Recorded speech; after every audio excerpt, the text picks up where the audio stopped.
Today we're going to go over a beautiful method of approximating certain eigenvectors and eigenvalues of symmetric matrices. We'll introduce the method and two popular ways of doing what's called scaling. We'll also see some geometric intuition behind this method. Beginning quickly with definitions, everything we see today is going to be largely based on a power sequence.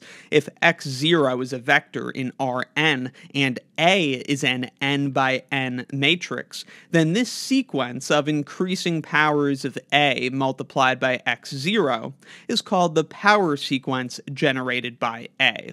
And for our other important definition, if the distinct eigenvalues of a matrix A are lambda 1 through lambda k, and the magnitude of lambda 1 is greater than the magnitudes of all of the other eigenvalues, then lambda 1 is called a dominant eigenvalue of A, and its corresponding eigenvectors are called dominant eigenvectors. For example, if the distinct eigenvalues of a matrix A are 3, -1, -6, and 4, then -6 would be a dominant eigenvalue in this case, because its magnitude of 6 is greater than the magnitudes of all of the other eigenvalues. On the other hand, if these were the eigenvalues, 1, -5, 4, and 5, in that case, there is no dominant eigenvalue. In this case, there's no eigenvalue whose magnitude is greater than all others. Of course, the magnitude of this eigenvalue is 5, but that's the same as the magnitude of this one, also 5. So in that case, there would be no dominant eigenvalue. Thus, of course, there would be no dominant eigenvectors either. Alright, that's enough to now introduce the power method for approximating dominant eigenvectors. If A is an n by n symmetric matrix with a dominant positive eigenvalue lambda, and x0 is a non-zero vector in Rn that's not orthogonal to the eigenspace corresponding to that dominant eigenvalue lambda, then the power sequence generated by A, we see that here, products ax0, a squared x0, and so on, hitting that vector x0 with increasingly high powers of A, this sequence approaches a dominant eigenvector of the matrix A. Again, the conditions are that A has to be a symmetric matrix, it has to have a dominant positive eigenvalue, and we basically start with this vector x0, which must be non-zero, and it must not be orthogonal to the eigenspace that corresponds to that dominant eigenvalue. If all those conditions are met, then this sequence, ax0, a squared x0, and so on, just repeatedly multiplying by A, this sequence approaches a dominant eigenvector of A. What I think is beautiful about this method is its relative simplicity. All we have to do is repeatedly multiply by a matrix, and once we talk about the geometric intuition behind this, it will feel really intuitive as well. Now, one of the conditions here, as we said, is that the dominant eigenvalue lambda actually has to be positive, but it is worth noting that restriction is not as important as it might seem. If the dominant eigenvalue is negative, our sequence might not converge to a single dominant eigenvector just due to the alternation caused by that negative eigenvalue, but it will still closely approximate some dominant eigenvector at each term that's sufficiently far into the sequence. So again, if that dominant eigenvalue is negative, will this sequence approach a single dominant eigenvector? Probably not, because of the alternation caused by the negative eigenvalue, but it will still be the case that each term sufficiently far into the sequence is a good approximation of some dominant eigenvector. So it is still useful. I'll leave a link in the description to a video where we prove the convergence of the power method. For this video, we're going to focus on actually using it. And of course, it does lead to a natural question. This method lets us approximate a dominant eigenvector But then how do we approximate the corresponding dominant eigenvalue? Well, to do this, we can use something called the Rayleigh quotient. So this here is the Rayleigh quotient. If x is an eigenvector of a matrix A, then its corresponding eigenvalue can be found as this quotient, ax dot x divided by x dot x.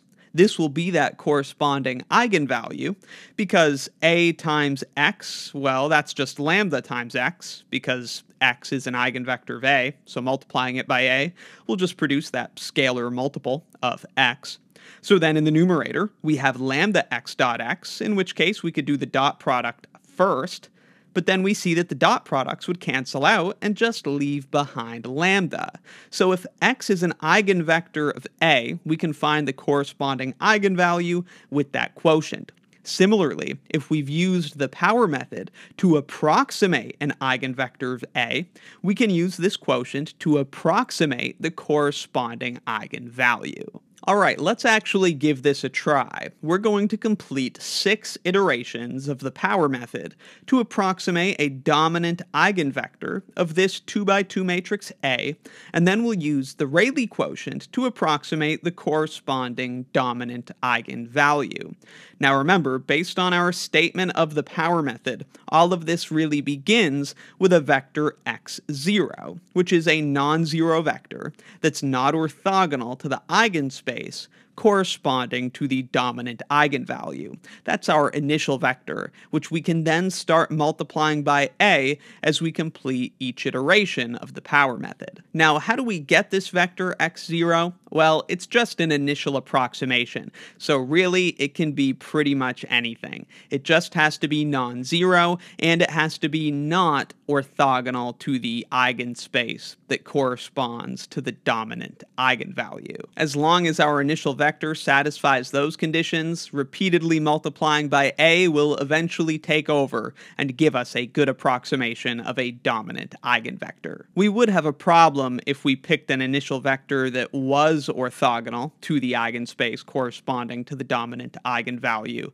but of course the chances of just randomly doing that are extremely unlikely. And conveniently, even if we were unlucky enough to pick as our initial vector something that was orthogonal to that dominant eigenspace, in theory this method would really be carried out on computers and more than 6 iterations would be done, and during the course of these iterations the computer's round-off error would eventually shake away that orthogonality. Our vector would at some point just not quite be orthogonal to the eigenspace anymore due to round-off error, and at that point the power method would take over and we would end up getting a good approximation. So, funny situation where the computer round-off error could actually save us from a very unlikely situation. With our nearly arbitrary initial vector x0 chosen, we'll just start multiplying it by the matrix A to complete iterations of the power method. Since we're asked to complete 6 iterations, we'll stop at a to the power of 6 times x0. So first we have x1, which is a times x0, and that looks like this, a times x0, which equals that. Instead of then computing a squared and multiplying that by x0, it's much easier to just take x1, where we already multiplied by a once, and multiply that by a again, and that will give us a squared times x0. So for a squared times x0, which we call x2, all we have to do is take a times x0, which we already found, and multiply that by a, and that gives us this vector. We can then multiply that by a to give us a cubed x0, which we call x3. This is the third iteration, which gives us that vector, and so on. We continue until a to the 6 times x0, which is of course a times x5, and that gives us this as the final approximation to the dominant eigenvector. So after 6 iterations of the power method, this is our approximation to a dominant eigenvector, and we can approximate the corresponding eigenvalue using the Rayleigh quotient. So we have a times x dot x divided by x dot x, where x is this approximation that we got from the power method, and we get about negative 4.01589 as our approximation to the dominant eigenvalue. No doubt you're wondering how good these approximations actually are from 6 iterations of the power method. So these are the true values we were trying to approximate.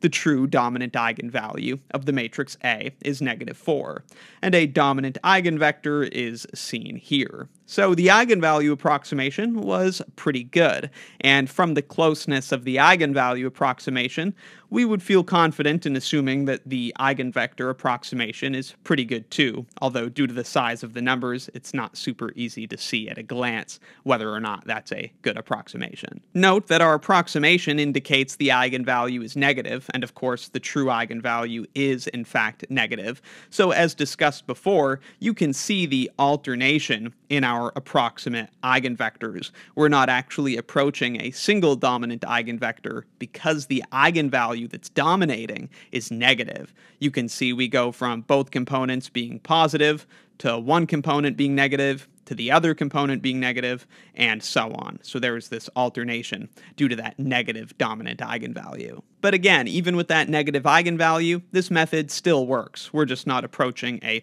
single dominant eigenvector. We see how it still gave us a great approximation to the eigenvalue. Now, there is a big problem here which may be apparent to you. Like I said, in theory, we would do this on a computer, and we would compute far more than 6 iterations. In this case, only doing 6 iterations, we already see the numbers that we're working with start to get quite large. Because we're repeatedly multiplying by the matrix A, these numbers are going to grow very quickly. Now, when we look at this eigenvector approximation, these numbers in particular are not super important. What's important is the direction of this vector. We're just trying to get a dominant eigenvector. And so we could scale this up or down and not lose any of the important information. And so in fact, that is what is typically done, is the power method will be used with some sort of scaling so that the size of the vectors, or I should say the size of the components, don't get completely out of hand. The two popular methods of scaling are maximum entry scaling and Euclidean scaling. In maximum entry scaling, we make the maximum entry of each eigenvector in the iterations 1. So we would divide each eigenvector by its biggest component. So here's what our iterations of the power method would look like with that maximum entry scaling. This first approximation, x1, has a maximum entry of -4. We're talking about maximum in terms of magnitude. So we take that -4 out, and now the maximum entry is +1. Just like with x2, the biggest entry is 16. So we take that out, divide it by 16, and now the maximum entry is 1. And continue in that way. Each approximation is scaled so that its maximum entry is 1. You can see that I've written out the maximum entry that we're pulling out of each vector. In practice, that's not important. I'm just writing that here so you can see what we're doing. When we do this maximum entry scaling, we can see that final eigenvector approximation we had and compare it to the true eigenvector, whose decimal representation shows us that indeed it's a pretty good approximation. Of course, since we're doing maximum entry scaling, those second components are both 1. And the first component we approximated as -0.148.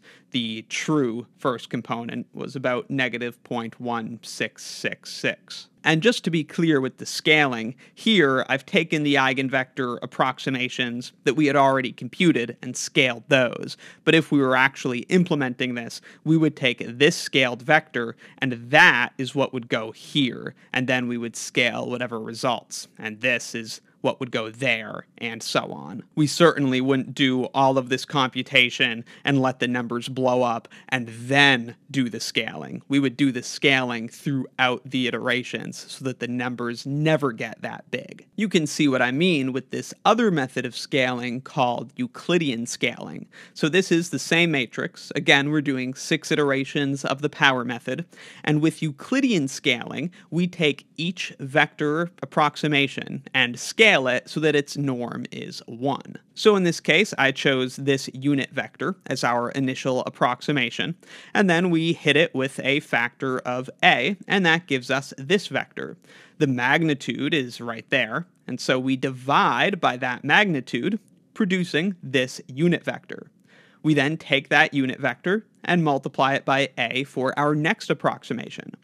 That produces this vector, and this is its magnitude. So we divide by that magnitude, and thus we get this unit vector as our next approximation, and so on. So this is Euclidean scaling. We're scaling each approximation so that it is a unit vector. After 6 iterations with this method, this is our eigenvector approximation. You can see it's pretty close to the true eigenvector. Of course, the second component isn't 1 now because we weren't using maximum entry scaling, but the magnitude of this eigenvector is about 1. Of course, there's a little bit of round-off error, but it's about 1. And finding the corresponding eigenvalue with the Rayleigh quotient, we get, again, a pretty good approximation, negative 4.01590. So that's the power method and how to use it with scaling so that the numbers involved in the computations don't get way out of hand. Now, let's see some geometric intuition behind this result with a 2x2 matrix. If A is a symmetric 2x2 matrix with positive eigenvalues lambda 1 and lambda 2, such that lambda 1 is dominant, the corresponding eigenspaces of lambda 1 and lambda 2 are perpendicular lines through the origin of R squared. I'll leave a link in the description to a video where we discuss the orthogonality of eigenspaces, but this is what the eigenspaces would look like. So we have two orthogonal eigenspaces, and of course the dimension of R squared is 2. So if we have some vector, x0, in R squared, then it can be expressed as a linear combination of its projections on those eigenspaces, the eigenspace corresponding to lambda 1 and the eigenspace corresponding to lambda 2. So notice we've got the projection onto that dominant eigenspace and the projection onto the other eigenspace, and we can write x0 as the sum of those projections. Notice also we have the unit circle here just to express that we're keeping this in terms of unit vectors. So we're sketching out the power method here with Euclidean scaling. Now, if we consider the image of x0 under multiplication by the matrix A, we've previously discussed how we can break this down into projections on eigenspaces and scaling. Here's how it works. We can think about multiplying x0 by the matrix A like this. Project x0 onto the eigenspaces of A, so we see that there, and then each projection should be scaled by the corresponding eigenvalue. So the projection onto the eigenspace corresponding to lambda 1, we see that there. It's scaled by the corresponding eigenvalue, which is the dominant eigenvalue, lambda 1. Similarly, the projection on the other eigenspace corresponding to lambda 2, we see that there, it's scaled by the smaller eigenvalue, lambda 2. So to multiply A by x0, what we can do is project on the eigenspaces, scale, and then add those scaled projections. A times x0 is equal to the sum of those scaled projections. Again, link in the description to the lesson where we previously introduced this idea. But that's the image of x0 under multiplication by A, and we can then scale that down so its length is 1 and it's on the unit circle. Now you can see, because lambda 1 is the dominant eigenvalue, after one multiplication by A, x0 has been pulled towards that dominant eigenspace corresponding to lambda 1. Continuing with more iterations of the power method, continuing to multiply by A, will have the effect of the dominant eigenvalue pulling these approximations closer and closer to the dominant eigenspace. Again, that's because lambda 1 is dominant, so each time we multiply by A, the image is getting scaled more in the direction of that dominant eigenspace corresponding to lambda 1. In the end, after many multiplications by A, we end up with a very good approximation to a unit dominant eigenvector in that eigenspace corresponding to lambda 1. So when you first see the power method, I think it often seems impossible due to its simplicity. You could just take a random vector and repeatedly multiply it by A to get a good approximation to a dominant eigenvector. It almost feels unreal. Again, link in the description to the video proving it. But once you see some geometric intuition, It actually kind of feels unavoidable, since multiplying by a is like projecting onto the eigenspaces and scaling and adding those scaled projections. Of course, the dominant eigenvalue is going to take over, and over time, it pulls the approximations closer and closer to its eigenspace. So we'll leave it there. That's the power method, how to use it, all about scaling, and a little bit of intuition. Let me know in the comments if you have any questions, and be sure to check out my linear algebra course and linear algebra exercises playlists in the description for more. If you find my videos helpful, please consider supporting what I do by joining Wrath of Math as a channel member. You can get early and exclusive access to additional videos and extra practice, and if you join at the premium tier or above, you can access the lecture notes used in my courses. Thanks for watching.